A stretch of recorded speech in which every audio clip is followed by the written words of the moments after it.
In this video, we will be studying about amiodarone and thyroid problem. Amiodarone is a class 3 antiarrhythmic drug which is used in various cardiac arrhythmias. The amiodarone has structurally consist of iodine, and the iodine is used in the synthesis of thyroid hormone. So the amiodarone will interfere with the synthesis of thyroid and will cause a thyroid problem. About one-sixth of a patient on amiodarone will develop thyroid problem. But it is interesting that amiodarone causes both hypothyroidism and thyrotoxicosis.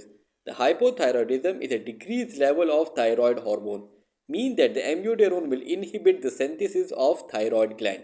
So a question arises that how it decreases the level of thyroid hormone synthesis. It decreases the level through a process called as Wolff-Chaikoff effect. The Wolff-Chaikoff effect is an autoregulatory phenomena in which the thyroxine formation is inhibited due to the high circulating level of iodine. Normally, the iodine will help in the synthesis of a thyroid gland, but when the iodine level increase in the body to a greater extent, so this high level of iodine will stimulate the autoregulatory phenomena in thyroid gland. This autoimmune phenomena will decrease the level of synthesis of a thyroid hormone in absence of high level of iodine. This is called as a Wolff-Chaikoff effect. Now a question stands that how we will treat a patient who develop hypothyroidism secondary to amiodarone. To treat this patient, we should continue the amiodarone and we will add a levothyroxine. So this hypothyroidism will be replaced with exogenous thyroxine called as a levothyroxine. Now come toward the second thyroid problem caused by amiodarone, the thyrotoxicosis. The amiodarone induced thyrotoxicosis. The thyrotoxicosis means the increased level of thyroid hormone in body with clinical manifestation.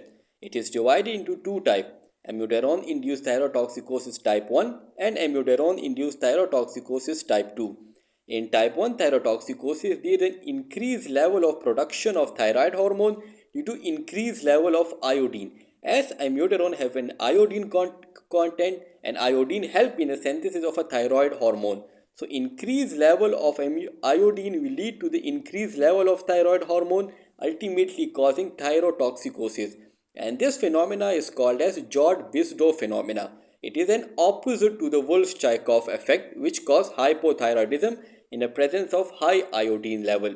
In the type 1 thyrotoxicosis, the patient will have visible goiter. You guys can see the visible goiter here. And to manage this patient, we use anti-thyroid drug, carbimazole and potassium perchlorate. Now come toward the amiodarone induced thyrotoxicosis type 2. In the type 2 thyrotoxicosis, there will be an amiodarone related destructive thyroiditis, mean that the thyroid gland will get destroyed and the hormone which is stored in the thyroid gland will be released in circulation, leading to thyrotoxicosis.